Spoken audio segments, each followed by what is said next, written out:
మనకు కావలసిన వారు, మనం అత్యంత ఇష్టపడేవారు మనల్ని ఇగ్నోర్ చేస్తే ఆ బాధ ఎవ్వరికీ చెప్పుకోలేని విధంగా ఉంటుంది. ఒక్కోసారి మనకు చాలా ఇష్టమైన వారు, మనం ప్రాణానికి ప్రాణంగా ప్రేమించిన వారు మనల్ని చాలా ఈజీగా మర్చిపోతుంటారు. లేకుంటే మన ప్రేమ వారికి భారంగా అనిపిస్తుంది. మనం ఎంత పాజిటివ్గా మాట్లాడినా వారికి చిరాకు తెప్పిస్తుంది. అలాంటి వారు వారి పదునైన మాటలతో మీ మనసును బాధ పెడుతుంటే, వారి బిహేవియర్తో మీకు టార్చర్ని చూపిస్తుంటే, అలాంటి వాళ్ళ తిక్క కుదర్చడానికి ఈ వీడియో మీకు సహాయపడుతుంది. మిత్రమా, ఇక ఆలస్యం చేయకుండా టాపిక్లోకి వెళ్దాం. ఒక్కోసారి మన కోసం, మన చుట్టూ ఉన్న వారి కోసం మన ఓల్డ్ సాఫ్ట్వేర్ వర్షన్ని అప్డేట్ చేసుకోవాల్సి ఉంటుంది. లేదంటే అందరికన్నా వెనుకబడుతూ, అందరి ముందు అవమానాలను ఎదుర్కొంటూ నవ్వుల పాలు కావాల్సి వస్తుంది. వీడేదో అన్నాడు, అదేదో అంది, పలానా సుబ్బారావు నిన్ను అవమానించాడని బాధపడుతూ కూర్చుంటే నీ కళ్ళల్లో కన్నీరు, వాళ్ళ కళ్ళల్లో సంతోషం తప్ప అక్కడ కొత్తగా జరిగేదేం ఉండదు. ఈ లోకం నిజాయితీగా మాట్లాడేవాడి కన్నా, నిజాయితీగా ప్రేమను చూపించేవారి కన్నా, రోజుకో రూపాన్ని మార్చే గుంటనక్కలకు మనసులో కుళ్ళు కుతంత్రాన్ని నింపుకొని పైకి మాత్రం నవ్వుతూ మాయమాటలు మాట్లాడే వారిని ఎక్కువగా నమ్ముతుంటుంది.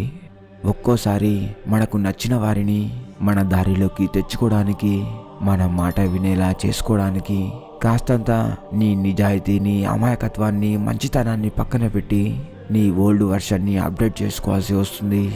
నీ మాట తీరును, బిహేవియర్ని కొంత సమయం వరకు మార్చుకోవాల్సి ఉంటుంది. ఒక్క మాటలో చెప్పాలంటే, వేలుకేస్తే కాలుకేసే గుణం, అందితే జుట్టు, అందకపోతే కాళ్ళు పట్టుకునే, ఎవరితో ఎలా మాట్లాడాలో తెలిసిన మాయల మరాఠీ కృష్ణుడిలా ప్రవర్తించాలి. ఎందుకంటే నీవు మంచివాడివి కాదనట్లేదు, కానీ నీ చుట్టూ ఉండేవారు కూడా మంచివారై ఉండాలి కదా. నీ మనస్సును అర్థం చేసుకునే గొప్ప గుణం ఎదుటి వారికి కూడా ఉండాలి కదా. నీవు ప్రాణానికి ప్రాణంగా ఇష్టపడే నీ బెస్ట్ ఫ్రెండ్ అయినా, నీ ప్రేమికురాలైనా, స్నేహితురాలైనా, నీ ప్రాణమిత్రుడైనా, బంధువైనా, మరియు నీ చుట్టూ ఉండే ఎవరినైనా నీ అదుపులో ఉంచుకోవడానికి, వారి నిన్ను తిరిగి ప్రేమించడానికి నేను ఇప్పుడు చెప్పబోయే కలియుగ కుళ్ళు కుతంత్రాలను ఒక్కసారి గమనించండి, జాగ్రత్తగా వినండి. గర్ల్స్ ఎక్కువగా మాట్లాడేవారిని, ఇంట్రెస్టింగ్గా మాట్లాడేవారిని, ఎక్కువగా జోక్స్ వేసేవారిని చాలా ఇష్టపడతారు.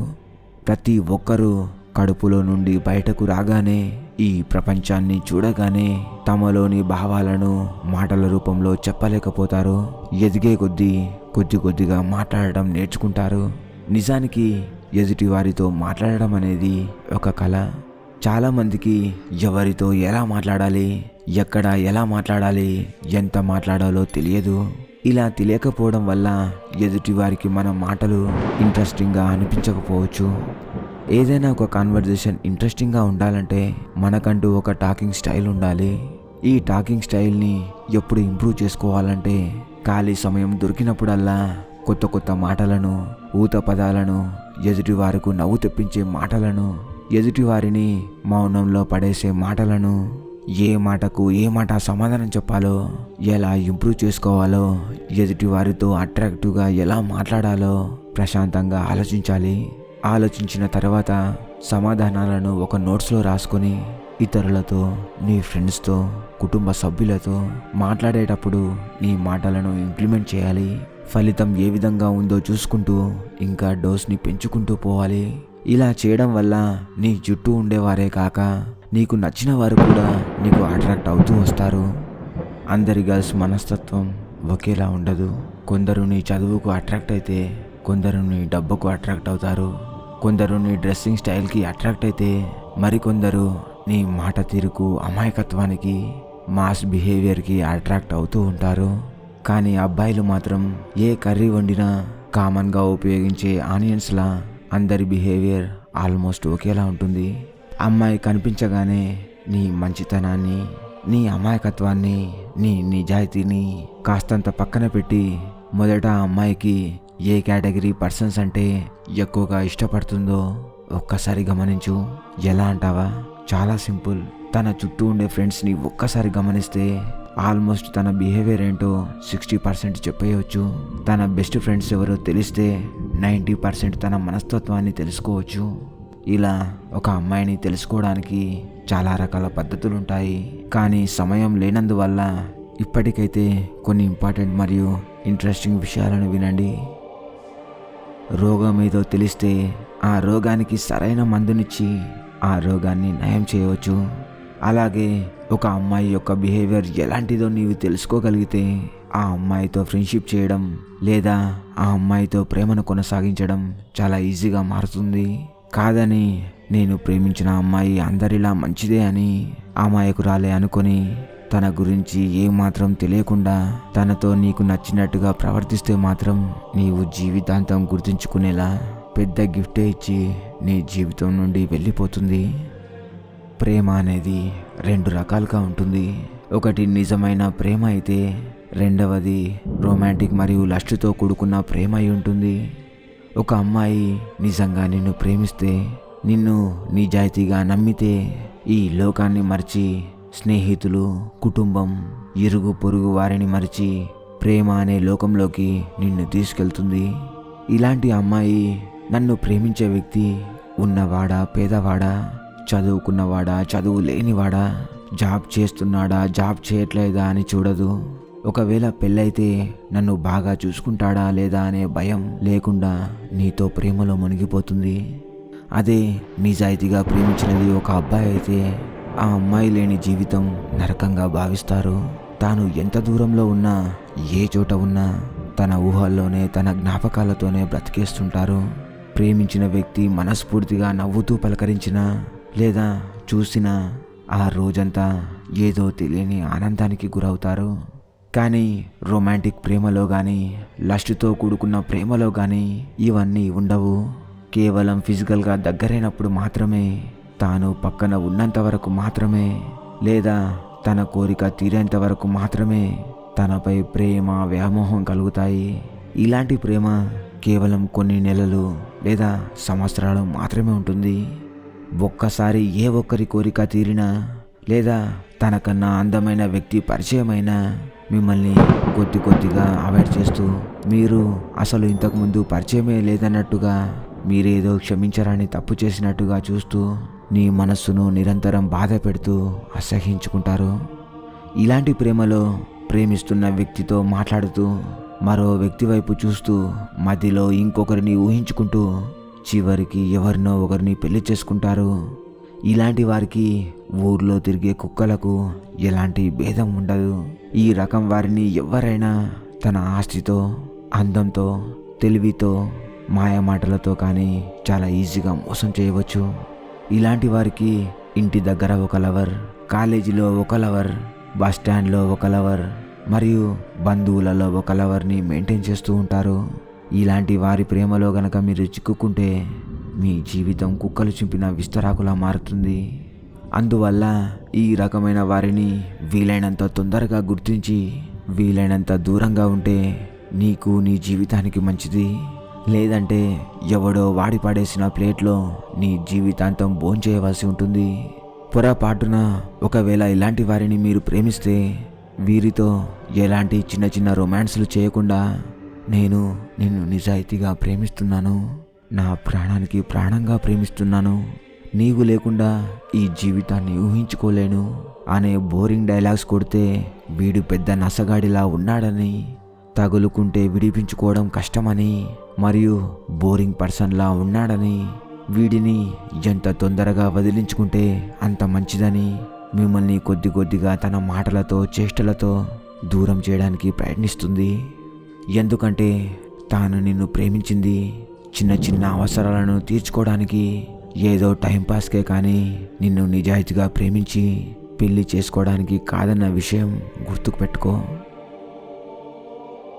అతి అనేది అన్ని అనర్థాలకు దారితీస్తుంది. అది స్నేహమైన, బంధుత్వమైన, ప్రేమైన. ఎప్పుడైతే ఒక మనిషికి అధికంగా ఇంపార్టెన్స్ ఇస్తూ వారు అడిగినదంతా తెచ్చిపెడుతూ ఎక్కువగా రెస్పెక్ట్ ఇస్తున్నప్పుడు ఎదుటి వారికి మనపై ప్రేమ, గౌరవం అనేది కొద్దిగా తగ్గుతూ వస్తాయి.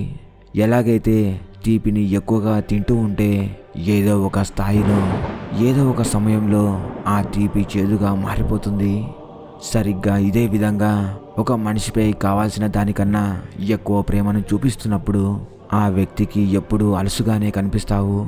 అంతేకాకుండా ఏదో తెలియని భారంగా వారు ఫీల్ అవుతారు.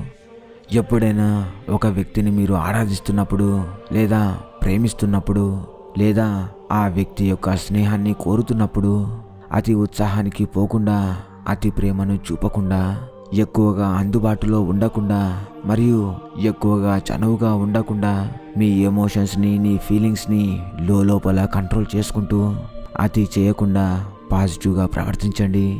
లేదంటే కోరుకున్నవారు, కావాలనుకున్నవారు కళ్ళ ముందే దూరం అవడం మీరు గమనిస్తారు. జీవితాంతం వారిని మిస్ చేసుకున్నాననే బాధ సమయం దొరికినప్పుడల్లా మిమ్మల్ని బాధ పెడుతూనే ఉంటుంది.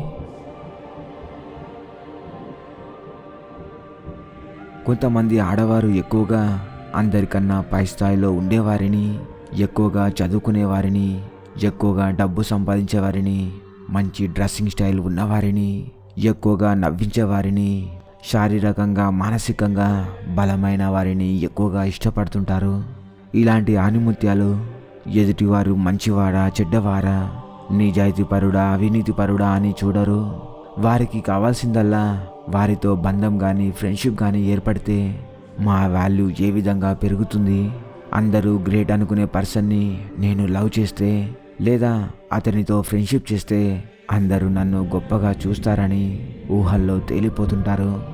పొరపాటున ఈ రకం వారు ఒకవేళ ఎవరినైనా నిజాయితీగా ప్రేమిస్తే, ఈ రకం వారు పొరపాటున ఎవరితోనైనా ఫ్రెండ్షిప్ చేస్తే నా ఫ్రెండ్షిప్ గురించి ఇతరులు ఏమనుకుంటున్నారు, ఇతడితో ఫ్రెండ్షిప్ చేయడం వల్ల నా వాల్యూ ఏమైనా తగ్గుతుందా లేదా పెరుగుతుందా అని గమనిస్తుంటారు. ఒకవేళ ఎవరైనా పొరపాటున తన ఫ్రెండ్షిప్ గురించి చీప్గా మాట్లాడితే, అందరి ముందు అవమానిస్తూ నవ్వుల పాలు చేస్తే వెంటనే వెనక ముందు చూడకుండా తన స్నేహానికి ఏమాత్రం వాల్యూ ఇవ్వకుండా, ఇన్ని రోజులు తనతో చేసిన స్నేహాన్ని ఏమాత్రం పట్టించుకోకుండా వెంటనే తనని నమ్ముకున్న ఫ్రెండ్ను కొద్దిగా అవాయిడ్ చేస్తూ వస్తారు. ఇలాంటి వారు ఇలా చేస్తే నా ఫ్రెండ్ ఏమనుకుంటాడో అనే దానికన్నా నా గురించి ఎదుటివారు ఏమనుకుంటున్నారు అని ఎక్కువగా ఆలోచిస్తారు. ఇలాంటి వారిని చాలా తేలికగా మోసం చేయవచ్చు. ఇలాంటి వారితో ఫ్రెండ్షిప్ చేసేటప్పుడు లేదా ఇలాంటి వారు మీరు గనక ఇష్టపడినప్పుడు కొన్ని రోజులు మీ బిహేవియర్ని, మంచితనాన్ని పక్కన పెట్టి ఇలాంటి వారి మెంటాలిటీకి అనుగుణంగా నడుచుకోండి. వారికి వాల్యూ ఇవ్వడం కన్నా మీ వాల్యూని అందరి ముందు పెంచుకోవడానికి ప్రయత్నించండి. తనకు వాల్యూ ఇవ్వడం కన్నా తన స్నేహితులకు వాల్యూ ఇవ్వడం మొదలుపెట్టండి. ఎందుకంటే ఇలాంటి వారు నీపై ఉన్న ప్రేమ కన్నా, నీ స్నేహం కన్నా తన స్నేహితులు చెప్పే మాటలకు ఎక్కువగా ఇంపార్టెన్స్ ఇస్తూ ఉంటారు.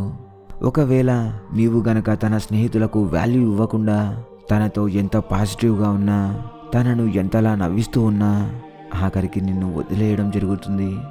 ఇలాంటి క్యారెక్టర్ గల వారిని మొదట్లోనే గుర్తించి వారికి దూరంగా ఉండడం మంచిది. వారిపై ప్రేమ పెంచుకోకుండా ఉండడం మంచిది. లేదంటే నీ హృదయం తూట్లు పడేలా తన మాటలతో, చేష్టలతో నిన్ను నిరంతరం బాధ పెడుతుంది. ఆ తర్వాత తాను చేసిన గాయం నిన్ను జీవితాంతం వెంటాడుతూనే ఉంటుంది.